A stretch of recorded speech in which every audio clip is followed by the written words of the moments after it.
Grip के बाद क्या करते हैं? पोजीशन ले ली, ग्रिप पकड़ लिया, अब क्या करेंगे? हैं? अच्छा, बिना लिफ्टिंग के ही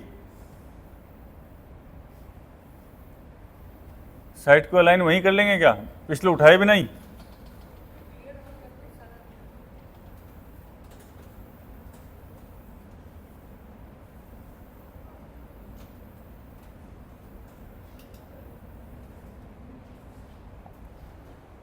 पोजीशन ले ली, ग्रिप पकड़ ली, अब क्या है? लिफ्टिंग, उठाना। उठाने का तरीका, उठाने के तरीके में पिछले मैंने जितनी क्लासेज ली हैं मेरे ख्याल से मैंने इस चीज़ को कभी ऐड नहीं किया था। इस बार मैंने काफ़ी सारी चीज़ें ऐड की हैं, क्योंकि एक्टिवली कोचिंग में आने के बाद में क्या देखने का नज़रिया बदल गया, और देखा जब पता चला कि जो मैं सोच रहा हूँ उसके आगे भी प्रॉब्लम है, उसके अलावा भी प्रॉब्लम्स हैं। लिफ्टिंग में एक सबसे पहले और जो सबसे पहली बार मैं जो बोलने जा रहा हूँ वो है प्रॉब्लम उठाने में ही प्रॉब्लम है। उठाने में क्या प्रॉब्लम? झटके से उठाते हैं कई लोग। तो आपने मसल को क्या किया? जरक दे दिया, उसके बाद धीरे धीरे नीचे लाने की कोशिश करते हैं। तो ये मसल तो बेचारी इतनी डिस्टर्ब कर दी इसको आपने उठाने में कि अब नीचे ला रहे हो तो ये नीचे आने तक तो इसके जो पहले का जरक था वही ख़त्म नहीं हुआ। तो लिफ्टिंग इस तरीके से होनी चाहिए, इतना स्मूथ शांत। जो बुद्धिस्ट लोग होते हैं देखा है ना, उनकी चाल देखिए, आराम से चलते हैं धीरे धीरे, खाना भी बहुत धीरे धीरे, हाथ उनका हर काम में स्लो मोशन। दे आर, कहते हैं ना कि slow and smooth like Buddha and sharp like a samurai. Samurai होते हैं ना, ऐसे निकाली डाली, पता ही ये दिखाई नहीं कि काट के वापस आ गया। इतना फास्ट भी होना है एंड इतना कूल एंड काम भी होना है, दोनों चाहिए अपने को। तो पोजीशन ले ली, ग्रिप पकड़ी, एकदम शांति से रेडी हुए। रेडी होने से पहले पूछना है कि हाँ सही है सब कुछ, उठा लूँ। तो जब लगे कि हाँ ठीक है, तब एक सांस लिया, छोड़ा, उसके बाद हाथ सीधा किया, फील करते हुए जाना है मसल को, शोल्डर मसल को फील करते हुए जाना है। साइड जो प्रिपरेशन एरिया वहाँ तक चली गई, वहाँ पे क्या किया अपन ने, इसमें 3-4 चीज़ें एक साथ स्टार्ट हो रही हैं लिफ्टिंग में। शोल्डर मसल के ऊपर वेट फील करते हुए गए, सांस लेते हुए, साइड को वहाँ पे अलाइन किया प्रिपरेशन एरिया में। उसके बाद ट्रिगर पे उंगली को रखा, ट्रिगर फिंगर को ट्रिगर शू पे रखा, एंड ये भी 2-3 बार लगा करके चेक किया कि मेरा वहीं पे है या कुछ आगे या पीछे आ रही है फिंगर, वो चेक किया। ये 4-5 सेकंड 3 सेकंड में ये काम हो गया। उसके बाद एक्सेल करते हुए धीरे धीरे उसको मेंटेन करते हुए नीचे आ रहे हैं। जैसे ही आपका एरिया आ रहा है, कौन सा, मान लो कि यहाँ पे आपका ये टारगेट है, यहाँ पे नंबर लिखा हुआ है ना, आपने यहाँ तक पिस्टल को उठाया। इस एरिया में आपने क्या किया, चेक किया, यहाँ आपने चेक कर लिया सब कुछ, स्लोली गए। ये है आपका प्रिपरेशन एरिया। प्रिपरेशन एरिया में आपने प्रिपरेशन एरिया तक गए, चेक किया मेरा ग्रिप ठीक है, साइड ठीक है, ट्रिगर पे उंगली ठीक है। जैसे ही तीनों ओके रिपोर्ट आ गई, उसके बाद सांस छोड़ते हुए धीरे धीरे नीचे आना स्टार्ट किया। ये जो नंबर होता है ऑलमोस्ट हर एक रेंज के ऊपर ये उतने ही डिस्टेंस के ऊपर होता है। इस नंबर पे आते ही आपने क्या करना है, ट्रिगर को स्टार्ट कर देना है, ट्रिगर को प्रेस करना स्टार्ट कर देना है। ट्रिगर को आपने प्रेस करना स्टार्ट किया, यहाँ से आपने ट्रिगर प्रेस करना स्टार्ट किया, यहाँ तक आते आते आपका क्या हो गया, first pull over, first pull खत्म हो गया। अब ज़्यादातर लोग यहाँ पे क्या करते हैं कि फर्स्ट पुल ले लिया और रोक लिया, फिर एमिंग एरिया में आने के बाद सेकंड को स्टार्ट करते हैं। मैं क्या कहता हूँ, फर्स्ट यहाँ पे ख़त्म हुआ, आप यहाँ पे सेकंड के ऊपर प्रेशर बढ़ाना स्टार्ट कर दीजिए। जेंटली प्रेशर बढ़ा रहे हैं, एमिंग एरिया में आगे, टक, फायर हो गया, रोका नहीं बीच में। रोकने का क्या नुकसान है? जैसे ही आपने फर्स्ट पुल लिया और फर्स्ट पुल यहाँ तक आते आते आपने फर्स्ट पुल आपका ख़त्म हो गया, यहाँ रोक लिया, अब आगे कहाँ? एमिंग एरिया में। एमिंग एरिया में आने के बाद जैसे ही सेकंड पुल पे दोबारा से वेट बढ़ाने लगते हैं, होता क्या है? साइट हिलने लग जाती है, क्योंकि मोशन क्रिएट हुआ ना, मोमेंट हुआ।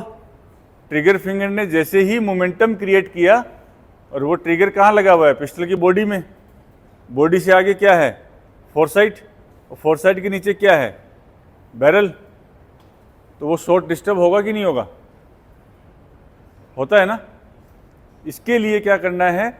उस मोमेंटम को जो क्रिएट किया हुआ है उसी को कंटिन्यू रखना है, ताकि आपकी स्टेबिलिटी खराब ना हो, आपकी साइट में अलग से मूवमेंट नहीं आए। ठीक है, तो यहाँ से कंटिन्यू ट्रिगर प्रेस करते हुए आए अपन, फर्स्ट पुल खत्म हो गया। अब इस एरिया में घुसने के बाद अपनी नीचे आने की स्पीड स्लो हो जाएगी, क्योंकि अपने को ब्रेक मारना है। कहाँ मारना है? एमिंग एरिया में। अगर सेम स्पीड से आएंगे तो एमिंग एरिया को क्रॉस कर जाएंगे अपन, फिर वापस आना पड़ेगा। तो यहाँ से स्पीड को इतना स्लो कर देना है कि एमिंग एरिया में ये अपना एरिया है। ऐसा नहीं है कि यहाँ से आते ही यहाँ रुक जाए, थोड़ा सा नीचे जा सकती है, लेकिन कितना? 9 से बाहर नहीं, 9 के एरिया से बाहर नहीं। तो 9 के एरिया के अंदर आकर के 2-3 सेकंड 4 सेकंड ये घूमेगी। अब आपको ट्रिगर कंटिन्यू रखना है, एंड ये आपको डिसीजन लेना है कि अब किस एरिया में आपने ट्रिगर ख़त्म कर देना है। आपको लगेगा कि इस यहाँ पे ख़त्म करूँगा तो इधर जा कर के मेरा 10.2 लगेगा, ठीक है ख़त्म कर दो। आपको लगेगा कि ठीक है 9 भी चलेगा मेरे को, तो यहाँ पे पिस्टल घूम रही है उस वक्त, ठीक है 9 लगेगा तो ठीक, कोई बात नहीं, 9 में ख़त्म कर दिया। ये डिसीजन शूटर का होता है, पता होता है उसको कि अब मैं ट्रिगर ख़त्म करूँगा तो मेरा शॉट कहाँ जाएगा। तो वही मोमेंटम कंटिन्यू रखते हुए आए, एमिंग एरिया में 2-3-4 सेकंड अपन ने घूमे और उसके बाद में शॉट को ख़त्म कर दिया। ये मोमेंट स्टार्टिंग में क्या होता है? 9 के एरिया जितना रहेगा, फिर धीरे धीरे छोटा होता होता जो आर्क ऑफ मूवमेंट बोलते हैं, वो जैसे जैसे आपकी स्टेबिलिटी, शोल्डर की जो स्ट्रेंथ है वो बढ़ जाएगी, ये 10 का आ जाएगा। फिर आपकी आकर के एमिंग एरिया जो है आपका 10 का ही बन जाए, 10 में ही पिस्टल रुकेगी, 10 में ही घूमेगी, जहाँ मर्जी ख़त्म कर दो 10 में ही जाएगा शॉट। बात समझ में आई? पूरी चीज़ लिफ्टिंग के साथ ही ख़त्म हो गई है। ट्रिगर कहाँ से स्टार्ट किया अपन ने? जहाँ नंबरिंग लिखा हुआ है, एक स्टैंडर्ड पॉइंट है, कोई थोड़ा बहुत आगे पीछे कर सकता है। ट्रिगर का जो पुल की बनावट है, उसकी लेंथ है, उस पर डिपेंड करता है। तो लगभग आपने यहाँ से स्टार्ट किया। प्रिपरेशन एरिया में क्या चेक किया? ग्रिप ठीक है, साइड ठीक है, ट्रिगर के ऊपर उंगली सही जगह पे है या नहीं है। ट्रिगर के ऊपर उंगली आगे या पीछे होने से भी हमारा ग्रुप चेंज हो जाता है, तो हर बार वो वहीं पे होनी चाहिए। लेते हुए आए, एक स्पीड में आ रहे हैं, यहाँ आते आते धीरे धीरे स्पीड को थोड़ा कम किया, एमिंग एरिया में आए, ट्रिगर ख़त्म कर दिया। ट्रिगर ख़त्म करने के बाद क्या काम बच जाता है? ठीक, फॉलो थ्रो बच जाता है। ओके, फॉलो थ्रो से पहले की इस प्रोसेस के अंदर किसी को कोई डाउट है तो बताओ। कोई डाउट नहीं है? स्पीड यहां से स्लो क्यों करनी है? कौन बताएगा? हाँ, एमिंग एरिया में आने से पहले शॉट ना चल जाए, उसका स्पीड स्लो होने से क्या ताल्लुकात है? वो तो आप कंटिन्यू ट्रिगर लेके आ रहे हो, तो जब स्टार्ट करोगे इस ट्रिगरिंग की प्रैक्टिस, तो कई बार शॉट यहीं पे ख़त्म हो जाएगा, कई बार यहाँ निकल जाए, कई बार यहाँ, कई बार यहाँ। पहले स्टार्टिंग में शॉट फायर होंगे आपके, 2, 5, 10 दिन तक शॉट पहले ही फायर हो जाएंगे एमिंग एरिया में पहुँचने से पहले ही। घबराना नहीं है, क्योंकि आप ट्रिगरिंग सीख रहे हो, सीखते टाइम पे गलतियाँ होती हैं, तो उसकी चिंता नहीं करनी है। स्लो, यहाँ पे ट्रिगर की स्पीड हमने स्लो की, क्यों की?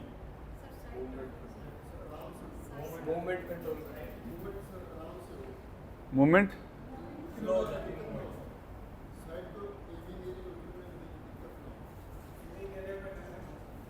और आजा आजा आजा।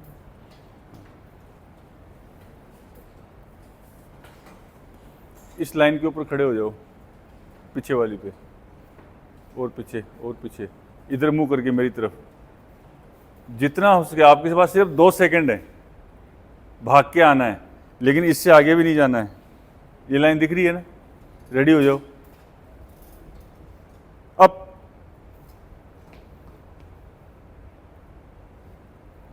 दोबारा करो, टाइम ज़्यादा ले लिया, देखना है अभी। अब बोलते ही अब जिस हिसाब से पिकअप लिया था यहाँ आते आते धीरे हुआ ना, क्यों? अगर उसी स्पीड से आता तो क्या होता? आगे निकल जाता, रुक नहीं पाता ना। थैंक यू, रुक नहीं पाता।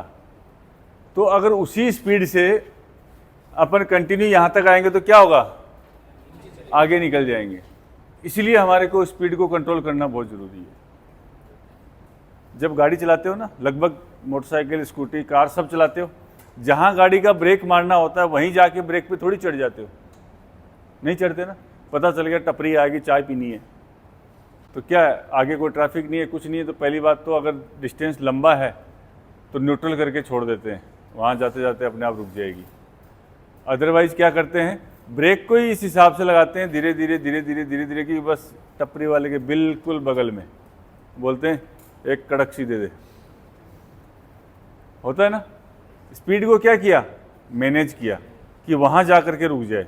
सेम उसी तरीके से आपको स्पीड को मैनेज करना है कि एमिंग एरिया में आकर के रुक जाए, इससे आगे नहीं जाए। क्लियर है? कोई डाउट? जितना एमिंग एरिया के नज़दीक जा रहे हैं उतना स्पीड घटती जा रही है। बताओ। हाँ, एमिंग ये भी बहुत कॉमन क्वेश्चन है, मेरे पास बहुत बार आया है। एमिंग एरिया में आते आते साइट डाउन चली जाती है। क्या करते हैं, ट्रिगर फिंगर के साथ में ये वाली फिंगर भी प्रेस होती है, क्योंकि ये पूरा सिस्टम हमारा बायोलॉजिकली बना हुआ ही ऐसा है कि एक फिंगर को मूवमेंट करेंगे तो दूसरी साथ में फ्री में मूवमेंट देगी हमें। तो इसकी प्रैक्टिस ऐसे करनी है। एक तो क्या है, थोड़ा ढीला पकड़ना स्टार्ट करो। दूसरी चीज़, प्रैक्टिस ही ऐसी होनी चाहिए कि ये पकड़ लिया, अब सिर्फ हमारा ये दो पैरवे से आगे वाले जो दो जॉइंट हैं, सिर्फ इन्हीं का एक्शन आ रहा है, इसके अलावा कुछ नहीं हिलना चाहिए। ये प्रैक्टिस ही ऐसी करनी पड़ेगी। जब बैठे हो आप पिस्टल को ले लो, बैठ जाओ, सिर्फ ट्रिगरिंग, सिर्फ ये दो पार्ट मूव करेंगे, बाकी वाले नहीं कर रहे हैं। क्लियर है? और कोई डाउट इतना जो है इसमें? ट्रिगर की उंगली कहाँ से रखनी है? देखो,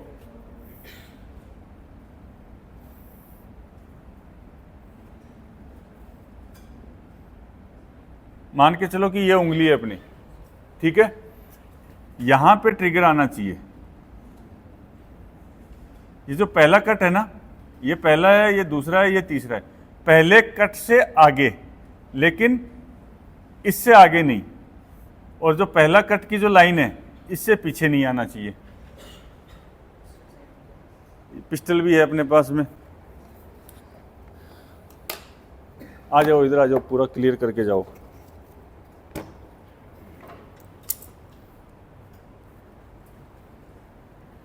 ट्रिगर का राइट हैंड शूटर के लिए जो राइट से पकड़ते हैं ना, राइट साइड का ट्रिगर का जो कॉर्नर है, राइट का जो कॉर्नर है, इस कॉर्नर के ऊपर जो पेरवा है अपना, फर्स्ट जो कट है, इसकी ये लाइन आनी चाहिए। क्लियर है? जब अपन ने ग्रिप पकड़ी तो इसको ऐसे करके ले जाके चेक करना है, फिसलाना है इसके ऊपर, ऐसे फिसला करके चेक करो कि मेरी जो ये लाइन है उंगली की, इसके अंदर ट्रिगर का ये कॉर्नर आ गया कि नहीं आ गया। तो आप हर बार एक जैसा पकड़ने में कामयाब रहोगे।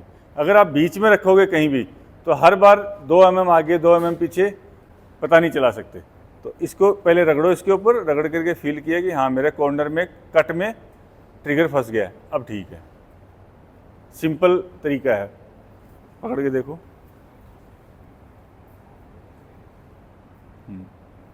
बिल्कुल, बिल्कुल सही है ये। हाँ, वो इसीलिए गड़बड़ हो रहा है कि हर बार एक जैसा नहीं आता है।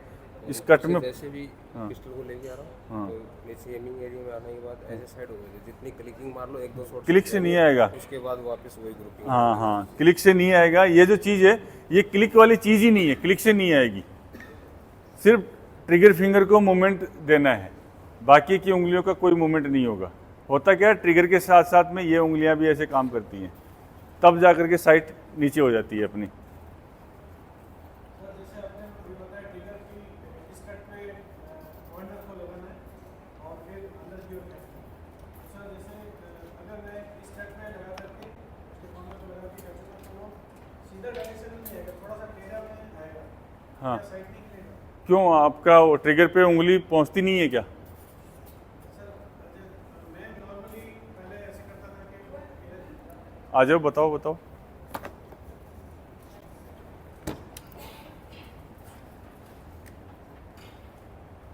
आप कह रहे हैं इसको यहाँ पे ऐसा लगाना, ये कह रहे हैं हाँ यहाँ पे ऐसा। हाँ तो सर मैं ऐसे करूँगा तो ये सीधा नहीं आ करके हाँ, ऐसा आएगा, तो टेढ़ा आएगा। टेढ़ा आएगा। वो सबका टेढ़ा ही आता है, स्ट्रेट नहीं आएगा, तो वो कोई प्रॉब्लम नहीं तो है। सर क्या ये चीज़ नो नो नो नो, सही नहीं है।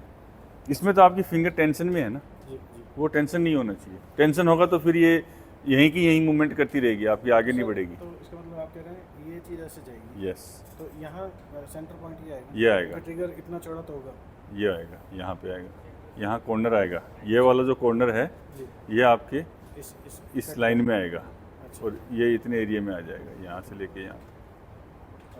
हाँ, तो सर सेंस तो ज़्यादा इस टिप पे सेंस होता है ज़्यादा ना? है, लेकिन यहाँ पे सेंस कम रहेगा, इधर ज़्यादा रहता है। इतना हल्का भी नहीं है कि अपने को इससे सेंस लेना पड़े। ओके 50 मीटर में ले सकते हैं कि उसका 10-20-5 ग्राम का ट्रिगर है, आधा किलो का ट्रिगर, आधा किलो का ट्रिगर का सेंस यहाँ से आराम से ले सकते हैं। लेकिन हम ट्राई करेंगे। हाँ, एक ट्राई करो आप, बिल्कुल सही हो जाएगा, कोई दिक्कत नहीं।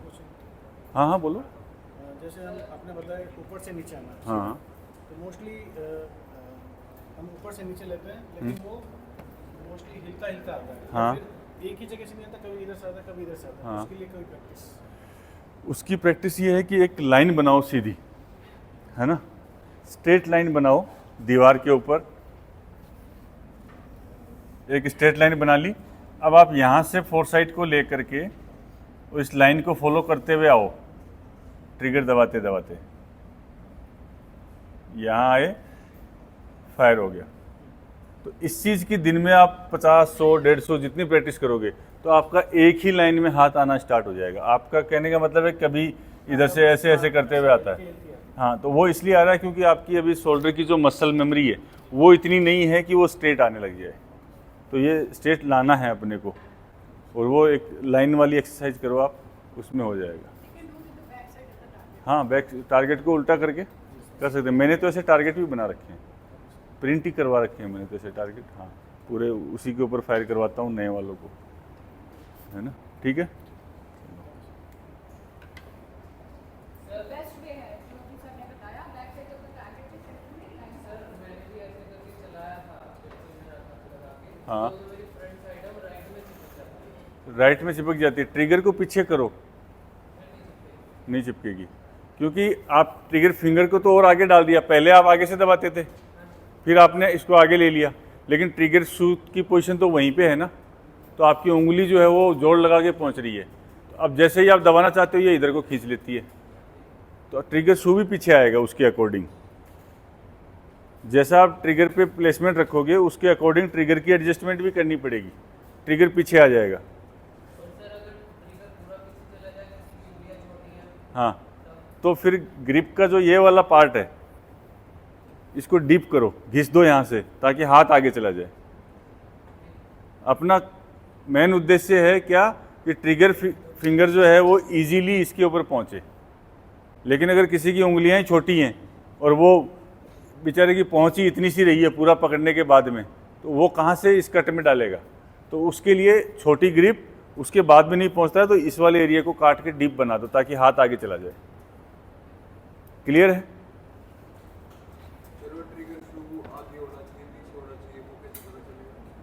वो ऐसे पता चलेगा जैसे अभी मैंने ग्रिप पकड़ी हुई है, सबको दिख रही है। अच्छा क्वेश्चन है, बढ़िया किया। सबसे पीछे कौन सी फिंगर है? सबसे छोटे वाली, फिर उसके आगे, फिर उसके आगे, फिर ये वाली आगे। अब ये जो फिंगर है मेरे हिसाब से थोड़ी सी आगे है, इसके जस्ट आगे ये वाली फिंगर आनी चाहिए, मेरी ट्रिगर फिंगर आनी चाहिए। ऐसा ग्राफ बनना चाहिए इसका, ऐसा एक लाइन में होनी चाहिए। अगर ये बहुत आगे है तो भी गड़बड़ है, बहुत पीछे है तो भी गड़बड़ है। ये एक लाइन में आएंगी तो आपको ट्रिगरिंग में कभी दिक्कत नहीं आएगी, एक लाइन में रहना चाहिए। बेसिक फंडा है। चीज़ें बहुत आसान हैं, बेसिक हैं, लेकिन आपको पता नहीं है या फिर आप उसको करते नहीं हो, इसकी वजह से मुश्किल हो रही है। आज के दिन इंडिया के अंदर मेरे ख्याल से 60-70% शूटर ऐसे हैं जिनका सिर्फ एडजस्टमेंट ठीक कर दिया जाए तो उनके 10-10, 15-15 पॉइंट बढ़ जाएंगे। ग्रिप का एडजस्टमेंट, ट्रिगर का एडजस्टमेंट, ट्रिगर पुल का जो वेट है उसका एडजस्टमेंट। कई लोग हैं जो फर्स्ट पुल को एकदम लाइट रखा हुआ है, 50 ग्राम वेट भी नहीं है, और सेकंड पुल में पूरा 500 ग्राम वेट डाल रखा है। तो 500 ग्राम वेट कहाँ दबेगा सेकंड पुल? एमिंग एरिया में आके। अब एमिंग एरिया में आपको 500 ग्राम की फोर्स लगानी पड़ रही है तो साइड तो ऑब्वियसली हिलेगी हिलेगी, है ना। तो ऐसे वाले एडजस्टमेंट है बहुत सारे जो सही नहीं किए हुए हैं, उसकी वजह से बिगिनर के लिए फर्स्ट वाले के अंदर आप 300 ग्राम वेट रखिए और सेकंड वाले में 200 ग्राम। जैसे जैसे शूटर पुराना होता जाता है फर्स्ट पुल के अंदर वेट ट्रांसफ़र करते जाइए, सेकंड को हल्का कर दो। सेकंड के अंदर एंड में कोशिश करो कि 50-60 ग्राम वेट बचे बस, बाकी पूरा वेट फर्स्ट में ट्रांसफ़र कर दो और पुल की लेंथ बढ़ा दो थोड़ी सी। फर्स्ट पुल जो दबता है ना उसकी लेंथ बढ़ा दो ताकि उसको वो डेड ट्रिगर ना लगे कि मेरा एक ही जगह प्रेशर लग रहा है। दबते हुए आएगा तो ट्रिगर फिंगर क्या मोशन में रहेगी, मोमेंटम में रहेगी, तो वो आराम से उसको ख़त्म कर पाएगी। क्लियर है? पता नहीं लगता, तो यही तो चाहते हैं कि पता ना लगे। जब पता लगता है तब तो वो पूरे ऐसे पंजे पंजे पे हो जाते हैं, तब भी दबता नहीं है। हाँ, शुरू में होगा, मैंने बोला शुरू में कहीं भी फायर हो जाएगा, लेकिन एक टाइम आएगा कि नहीं होगा। शुरू में तो जब बाइक सीखते हो तो क्या बोलते हैं, जैसे स्टार्ट करना होता है, चलना स्टार्ट होता है, तो जैसे कोई घर वाला बाइक सिखा रहा है तो क्या बोलता है, क्लच धीरे धीरे छोड़ना। तो क्या है, क्लच धीरे धीरे छोड़ता है। अब क्लच तो पूरा छोड़ दिया लेकिन रेस वो दबाई नहीं, तो फिर रेस भूल गया, तो फिर दोबारा बोलता है कि नहीं रेस भी देनी है और क्लच भी छोड़ना है। तो क्या है कि क्लच इस बार ज़्यादा छूट गया और रेस भी ज़्यादा दे दी, एकदम उससे बाइक उछल के पड़ती है। फिर बोला कि नहीं एक काम कर, तू सिर्फ क्लच छोड़, रेस मैं दूंगा। तो फिर वो दे दिया, धीरे धीरे डुक डुक डुक डुक डुक डुक स्टार्ट हो गई। अब उसको बोला ब्रेक मार, रोक रोक रोक, रोकने लगा, एकदम से पूरा ब्रेक दबा दिया, एकदम झटके से रुकी। फिर अगली बार उसको बोला नहीं ये भी दोनों मैं संभालूंगा, तू सिर्फ ब्रेक दबाना, तो वो ब्रेक आराम से दबा लेता है। एक एक चीज़ को सीखना है, एक एक पार्ट की ट्रेनिंग करनी है। बॉडी का जो मैकेनिज्म हमारा है, एक एक पार्ट की ट्रेनिंग करनी है हमारे को, सबकी ट्रेनिंग एक साथ नहीं करनी है। आप जब गाड़ी चलाते हो तो गाड़ी चलाने वाला ये वाला राइट पैर किस पे होता है, रेस पे होता है ना, रेस दबती है इधर से, ये वाला पैर क्या करता है, क्लच और ब्रेक। कितनी भी इमरजेंसी आएगी, अचानक से गाय आएगी, अचानक से कोई ट्रक आ गया, कोई गली से बच्चा निकल के आ गया, कभी ये जो रेस पे जो पैर है, कभी आके इसने जल्दी से दबाया ब्रेक, किया है कभी आपने ऐसा? या बहुत ही ज़्यादा इमरजेंसी आ गई, ऐसे नीचे घुस के ब्रेक कैसे दबा दिया होगा, अब तो भाई इमरजेंसी है देख के दबाना पड़ेगा, ऐसे किया है कभी किसी ने भी? नहीं। क्यों? क्योंकि आपने इनको ट्रेन ही उसी हिसाब से किया कि तेरा काम है रेस दबाना, तेरा काम है क्लच और ब्रेक को मैनेज करना। इनको ट्रेन कर दिया एंड छुट्टी कर दिया आपने। Now they are train. आप किसी भी सिचुएशन में हो, हैप्पी हो, अनहैप्पी हो, गुस्से में हो, स्ट्रेस में हो, इमरजेंसी में हो, पुलिस पीछे पड़ी हुई है, गुंडे पीछे पड़े हुए हैं, कुछ भी है, ये काम वैसे ही करेंगे हर सिचुएशन के अंदर, करते हैं ना। तो यहाँ आपका एक्शन क्यों बदल जाता है? यहाँ तो साइटर से मैच में आते ही पूरा एक्शन बदल जाता है। क्यों? क्योंकि अभी इनकी ट्रेनिंग नहीं दी आपने, इनको प्रॉपर इनको ट्रेनिंग दी है आपने।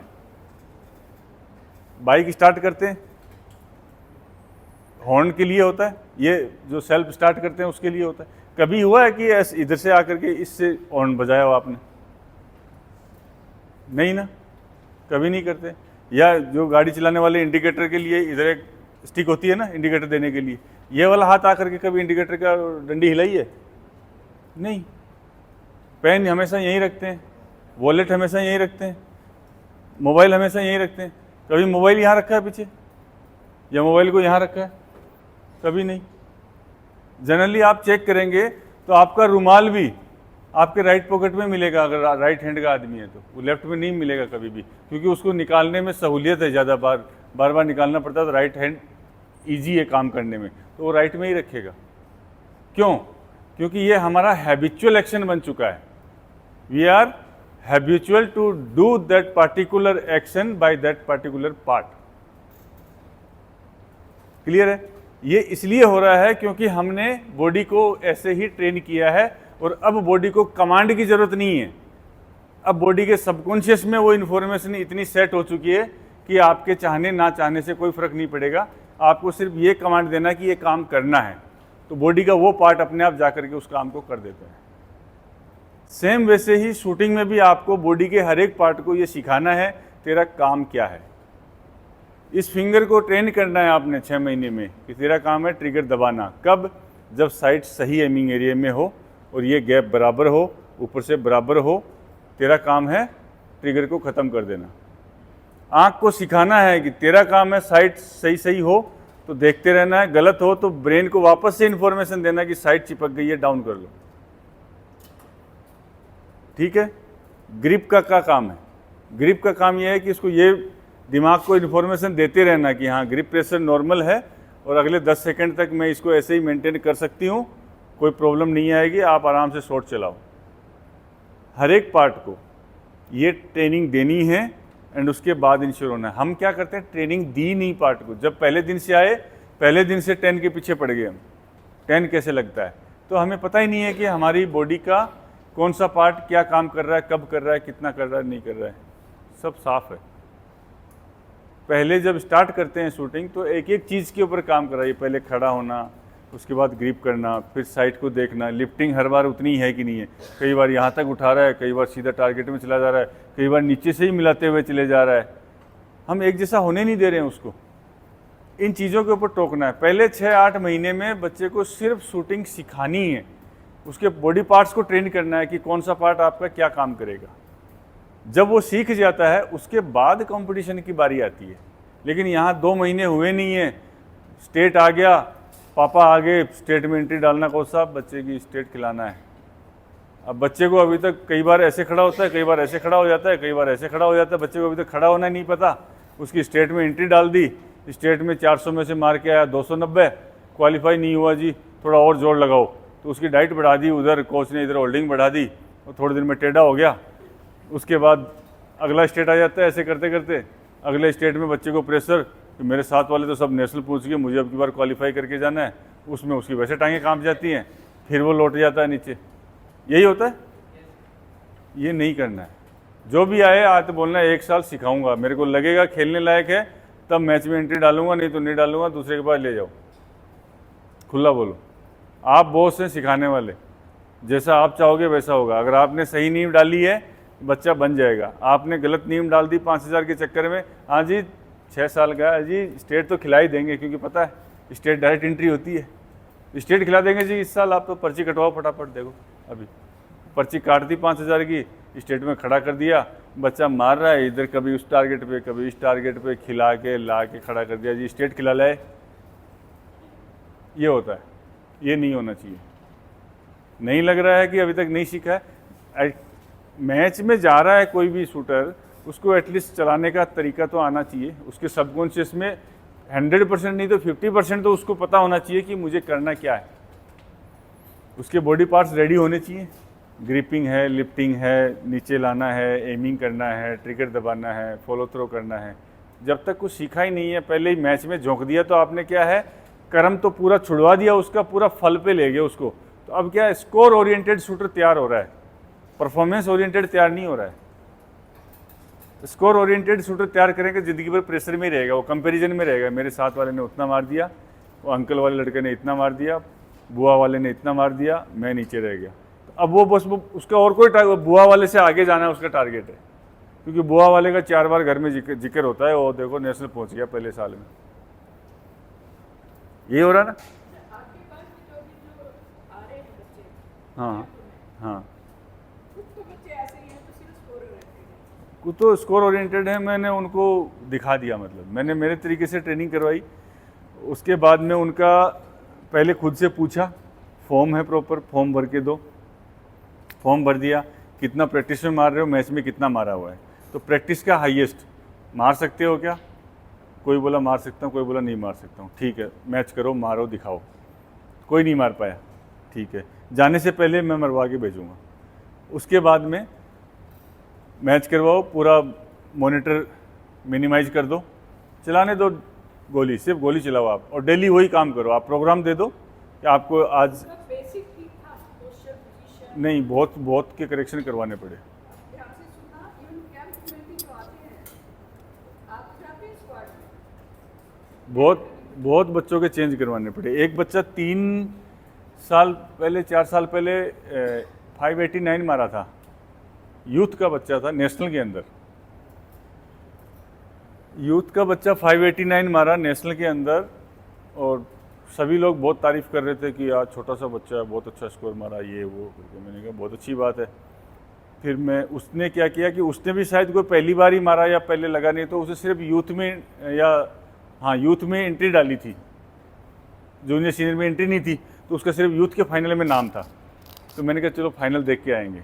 जब ऐसा कोई बच्चा मिलता है तो वर्ल्ड कप में भी हम जाते हैं अच्छे शूटर का फाइनल देखने के लिए कि भाई इसका क्या पैटर्न है, क्या नई चीज़ है। इंडिया में भी ऐसा होता है कि हमारा कोई भी फाइनल चल रहा है तो बैठो, ऑब्जर्व करो कि किस में क्या दम है, क्या अच्छा है, क्या बुरा है। नोट डाउन करते हैं, फ़ोटोज़ लेते हैं उनकी कि इसकी ये चीज़ अच्छी है, ये ख़राब है। मैंने उसके 2-3 शॉट देखे साइटर के, तो मेरे पास में 2-3 कोच खड़े हुए थे।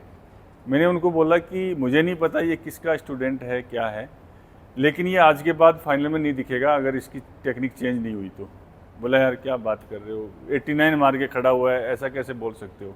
मैंने कहा ये मैं एक्सपीरियंस से बोल रहा हूँ, भगवान करे ये हर फाइनल में खड़ा हो, लेकिन इस टेक्निक के साथ में ये लंबा नहीं चलेगा और अगले फाइनल के लिए भी मुश्किल है। वो बच्चा 3 से 4 साल हो गए मुझे लगता है, अभी तक मैंने उसको कहीं फाइनल में नहीं देखा। नाउ यू अंडरस्टैंड वो गहरी बात बता रही है। आप कोचेस बन रहे हो, स्कोर ओरिएंटेड ठीक है। मत जाना, सबसे पूछो स्टांस, पोजीशन, स्कोर ओरिएंटेड बहुत सी चीज़ें ऐसी होती हैं, बहुत सी चीज़ें ऐसी होती हैं, वो आपका स्कोर आपकी काबिलियत डिसाइड नहीं करता, कभी भी आपका फ्यूचर डिसाइड नहीं करता। आज का स्कोर आज हमारा इतिहास बन गया, ख़त्म है, कल डिसाइड नहीं करता। कल आप कैसे होने वाले हो ये आपका आज का एक्ट बताएगा। आपकी आज की टेक्निक कितनी मास्टर है, कितनी नेचुरल है, वो डिसाइड करेगी कि कल आप कितना अच्छा मारोगे। आज की ही टेक्निक बता देगी, आज का पोस्चर बता देगा, आज की टाइमिंग, ट्रिगरिंग, फॉलो थ्रो, ये आज बता देगा कि आप इन फ्यूचर कैसे बनोगे या बिगड़ जाओगे, ये आज ही बता देगा। तो ये डीप साइंस है। ये आपका जब एक्सपीरियंस होगा, इतना साल दे दोगे, तो आप एक झलक देखते ही बता दोगे कि हाँ ये ऐसा इतना करो। 97 में डॉक्टर लोपेज ने कहा था कि बच्चे का स्कैन करके मुझे भेजो कि वो बता सकते हैं कि अच्छा शूटर बन सकता है कि नहीं। हाँ, पोस्चर से हाँ। स्कैन करके, वो तो इंडिया में अभी आए नहीं, 28 साल हो गए। कहाँ हम यहाँ टेस्ट लेते हैं, अभी आपको मालूम है सारे स्क्वाड के बच्चों का टेस्ट होता है, हाँ, लेकिन ये चीज़ स्कैनिंग वाली अभी तक नहीं हुई है। तो अभी उन्होंने बताया सर एल्बो के बारे में पूछना था कि कई लोग एल्बो इस तरह से रखते हैं, कई लोग कैसे, हाँ। आइडियली है कैसे? अच्छा क्वेश्चन है। देखो नेचुरली जिसका बोन का बनावट ऐसा है, उस जैसे समरेश जंग है, उनका ऐसे रहता है हाथ, कोई देखें तो बहुत अच्छी शूटिंग की है, बहुत बढ़िया बढ़िया स्कोर मारे हैं, लेकिन उनका नेचुरल बनावट ही वो है, वो स्ट्रेट कर ही नहीं सकते, उनका हाथ खुलता ही इतना है। तो कोई ये सोचे कि भाई वो तो जानबूझ के कोई टेक्निक है, टेक्निक नहीं है, उनका नेचुरल हाथ ऐसा है। कईयों का एकदम स्ट्रेट रहता है, कईयों का ये वाला पार्ट ऊपर ऐसे निकला हुआ है, हाँ इस तरीके से ऊपर की तरफ मुड़ा हुआ है। जैसे हीना सिद्धू है, 1-2 लड़कियां और है जिनका हाथ ऐसे, उनका नेचुरल बोन का बनावट वैसा है, नकल करने की जरूरत नहीं, वो उसी में कंफर्टेबल है। जनरल जो एक फैक्टर है उसमें क्या कहते हैं, जैसे नॉर्मल किसी का हाथ है तो ये वाला जो डायरेक्शन है ये इधर को नहीं रहना चाहिए, ऊपर रहना चाहिए, एंड ये वाला। मैं अभी जब शूटिंग करता हूँ तो मेरा आदत बन गया, पिस्टल ऐसे लिया, ऐसे करके फिर उठाता हूँ, इसको ऊपर लाता हूँ। नॉर्मल अगर नहीं किया तो क्या करेंगे, ऐसे उठाएंगे तो इसका डायरेक्शन इधर रह गया, तो अब ये अनलॉक है, खुला ज़्यादा है। तो 2-2 का इवेंट जब भी करेंगे तो आपका रिकॉइल जो है वो 11 o'clock शॉट जाने के ज़्यादा चांसेस रहेंगे। तो आपने क्या करना है, हाथ सीधा किया, इसको ऊपर किया, आगे वाला घुमा दिया वापस, फिर आ जाओ। तो अब ये स्ट्रेट है, अब इसके अंदर कोई चांस नहीं, अब ये जाएगा सीधा ऊपर ही जाएगा। इतना सा ध्यान रखने की जरूरत है, बाकी जैसा नेचुरल है वैसा ही रखना है। ठीक है।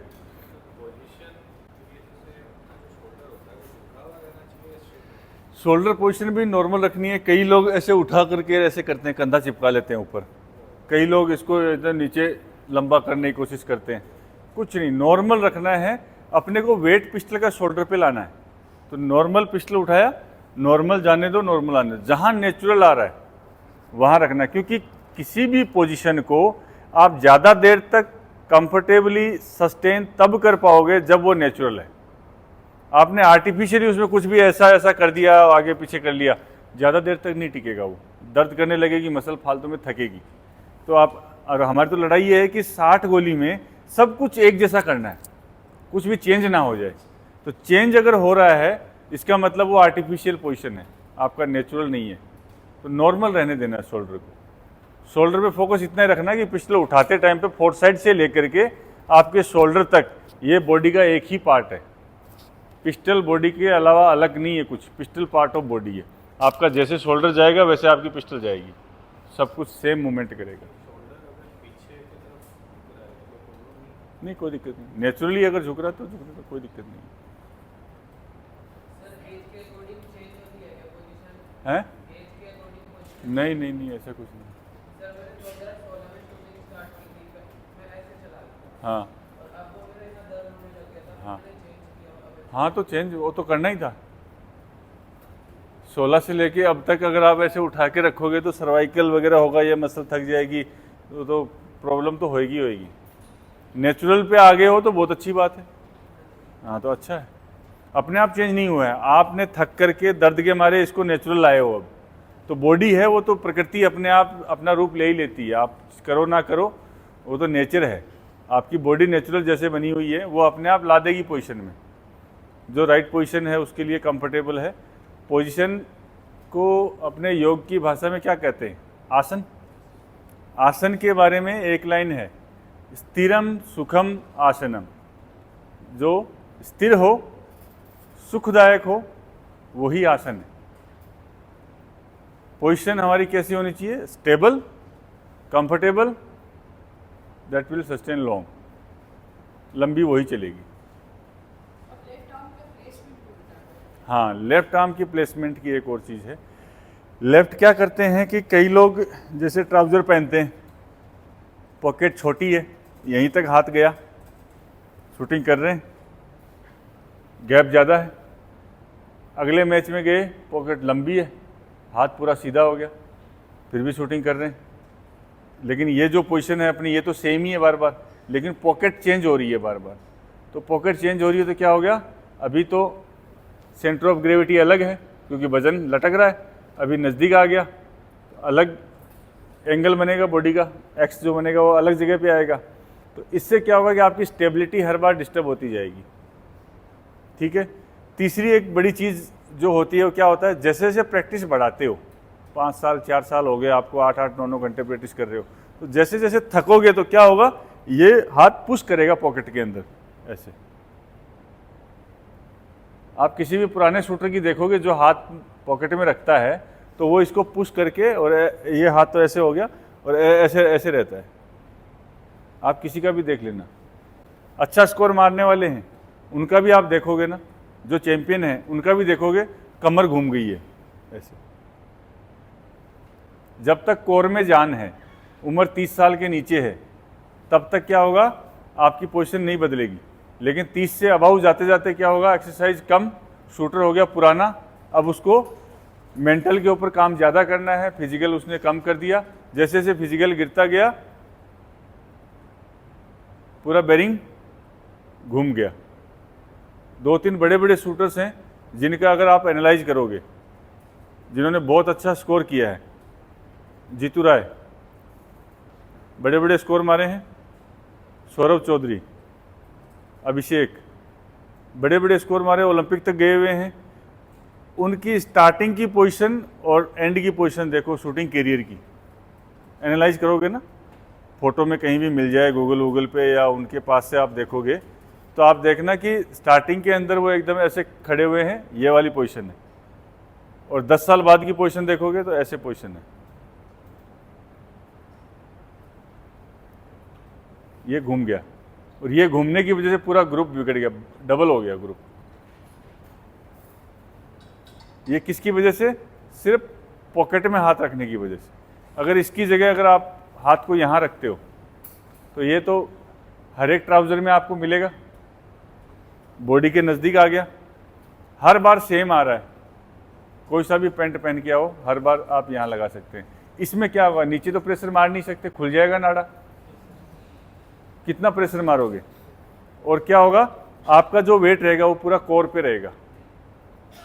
तो आप अपना बनाओ पोजीशन आराम से, कोई दिक्कत नहीं है। हाथ एकदम ढीला रिलैक्स पड़ा हुआ है, अंगूठा फंसा दिया, ठीक है, ये पोजीशन है। अब इसमें घूमने के चांसेस कम हो गए।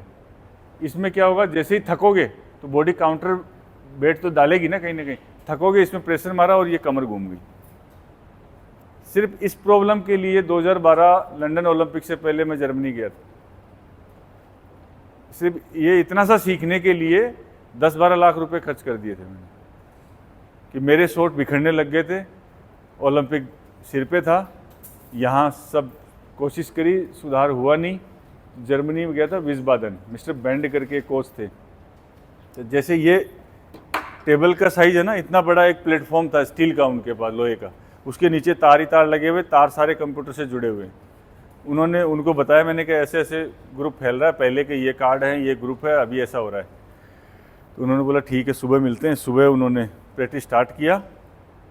जैसे ये प्लेटफॉर्म था, मैं खड़ा हो गया, इधर टारगेट है, इस साइड में कंप्यूटर लगे हुए हैं, वो यहाँ बैठे हुए हैं, उनका मुंह इधर की तरफ है, कंप्यूटर की तरफ, टारगेट इधर है, मेरा मॉनिटर इधर है, वो नहीं देख रहे हैं कुछ भी। 5-6 गोली साइट्रे करवाने के बाद उन्होंने बोला ठीक है मैच स्टार्ट करो। अब वो अपने कंप्यूटर को देख करके मेरे को टारगेट साथ में लेके रखा है बड़ा, उसके ऊपर मार्किंग कर रहे हैं, ये शॉट यहाँ है, ये शॉट यहाँ है, ये यहाँ है। 20 से 25 शॉट उन्होंने पूरे मेरे मार्क कर दिए और डॉट वहीं पे थे सारे शॉट। सिर्फ वो बैलेंसिंग प्लेट थी वो, उससे मेरा जो बॉडी का एक्स बदल रहा है, जैसे जैसे नीचे आ रहा हूँ एमिंग एरिया में आके, जैसे जैसे मैं घूम रहा हूँ तो मेरा जो सेंटर ऑफ ग्रेविटी बदल रहा है, उसके हिसाब से शॉट के जाने के जो चांसेस थे वो उस डायरेक्शन में थे। उसी डायरेक्शन में ये आदमी मेरे को शॉट बता रहा है कि यहाँ गए। एंड आई एम शॉक कि ऐसा कैसे, इसने एक भी शॉट देखा नहीं, इसमें सिर्फ लाइनें सी आ रही थी। वो इंजीनियर उस चीज़ का वो पढ़ सकता है उसको। मैंने कहा इन लाइनों में ये कैसे शॉट ढूंढ रहा है मेरा, इतना साइंस था। फिर मैंने पूछा कि ये क्यों है, बोला क्यों है वो छोड़ो, ठीक करना है। मैंने कहा बोला ठीक है, अभी जाओ खाना खाओ, रेस्ट करो, शाम को मिलते हैं। शाम को फिर आया। अपने यहाँ तो क्या ट्रेनिंग थोड़ी सी रगड़े वाली ज़्यादा होती है, 5 घंटे 6 घंटे करवा। उनके यहाँ शॉर्ट ट्रेनिंग 50 मिनट 40 मिनट का सेशन किया, जाओ रेस्ट करो, दोबारा आना, फिर से करेंगे। लंच करके 3 बजे दोबारा मिले, सेम कपड़े मैंने पहने हुए थे। उसने बोला ये हाथ निकाल के यहाँ डालो, अभी ऐसे शूटिंग करेंगे। तो मैंने कहा ठीक है, क्या दिक्कत। थोड़ा सा अनकम्फर्टेबल लगा, लेकिन मैं उससे शूटिंग किया। अब मेरे को उसने एक चीज़ बोली कि अब तुम भी नहीं देखोगे, क्योंकि उसको पता था ऐसे करेगा तो अच्छे लगेंगे तो अंदर से इमोशन निकलेगा तो ये कुछ ना कुछ चेंज करेगा। तो इससे अच्छा इसको भी मत दिखाओ, लास्ट में दिखाएंगे। तो उसने मेरे लिए भी मॉनिटर बंद कर दिया, खुद का उसका ग्राफ चालू था, उसके हिसाब से वो शॉट बाय शॉट मार्क कर लिए। मैंने ऐसे करके 20-25 शॉट फिर से चलाए, फिर मॉनिटर ऑन किया, मॉनिटर का पेपर प्रिंट आउट निकाला, उसका निकाला, दोनों को मिलाया, दोनों का सेम। 50 मीटर की बात कर रहा हूँ मैं, 50 मीटर में 25-30 शॉट के आसपास किए थे, एक भी शॉट 9 से बाहर नहीं था, और मोर देन 15 शॉट 10 थे। मतलब 570 के आसपास का स्कोर था फ्री पिस्टल में। उस टाइम फ्री पिस्टल ओलंपिक में होता था, और मेरे को हाँ नहीं मारा था फ्री पिस्टल में भी। मैंने उसके बाद में 4-5 साल कंटिन्यू गोल्ड मेडल लिया था, वो सिर्फ इतनी सी चीज़ सीखने के लिए। मैंने कहा अब और क्या करना, बोला और कुछ नहीं करना, ये हाथ यहाँ रखना है। पहले दिन में मेरी बीमारी खत्म, मैं 7 दिन का वीज़ा लेके गया था। मैंने कहा बाकी दिन क्या करूँ, बोले पास में एप्पल का बगीचा है, वहाँ रनिंग करो, साइकिल ले जा मेरी, साइकिल चला, खाओ पियो मौज करो, 6 दिन बाद तेरी फ्लाइट चले जाना। सिर्फ इतना सा किया। इसके लिए 8-10 लाख रुपए, 7 लाख पता नहीं, याद नहीं है, इतने रुपए खर्च हो गए। कुछ भी नहीं था, सिर्फ मैं क्या कर रहा था, प्रैक्टिस ज़्यादा कर दी। ओलंपिक आ रहा है तो प्रैक्टिस बढ़ा दी तो थक रहे हैं तो इसको प्रेस कर रहा हूँ बस, और कुछ नहीं। इसको प्रेस कर रहे हैं, कुछ ही नहीं था। इसने हाथ को निकाल के यहाँ डाल दिया, कमर घूमनी बंद होगी। शॉट जो इधर जा रहे थे 11 बजे की लाइन में, वो सारे सेंटर में आ गए। सिंपल है। उसके बाद मैंने जितने शूटर तैयार किए हैं मैंने सबके हाथ चेंज करवा दिए। फर्स्ट डे हाथ यहाँ डालो, तो मैं इतना पैसा ख़राब नहीं करना आगे जा कर के। ठीक है, हाँ क्या, हाँ साइट अगर लेफ्ट में चिपक रही है तो 2 से 3 रीज़न हो सकते हैं। पहला तो क्या है, गर्दन का पूरा इधर नहीं होना। अगर गर्दन पूरी इधर है तो थोड़ा सा गर्दन को ऐसे कर सकते हैं, साइड राइट में आ जाए सेंटर में। दूसरा क्या है, अंगूठे का प्रेशर, और तीसरा इन टिप का प्रेशर। ये 3 बेसिक रीजन है जो साइड लेफ्ट में ला सकते हैं आपकी। तो सबसे पहले आप अंगूठा, ये फिंगर टिप और उसके बाद गर्दन, ये 3 चीज़ें चेक करो, साइड सेंटर में आ जाएगी।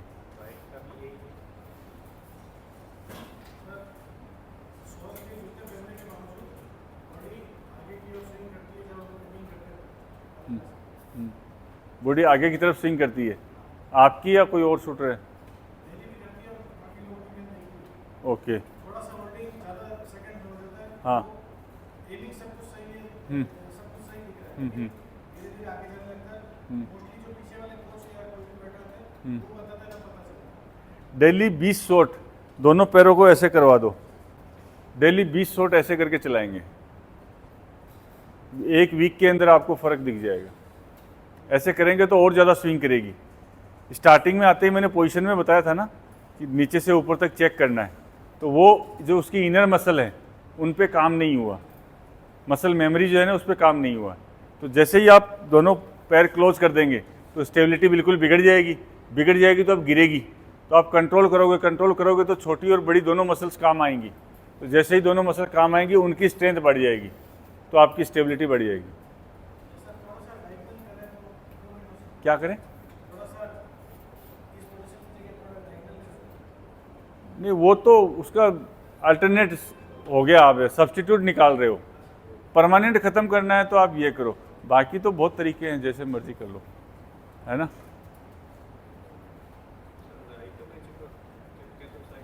गर्दन थोड़ी लेफ्ट में कर लो और ट्रिगर को थोड़ा पीछे कर लो। दो रीजन हो सकते हैं।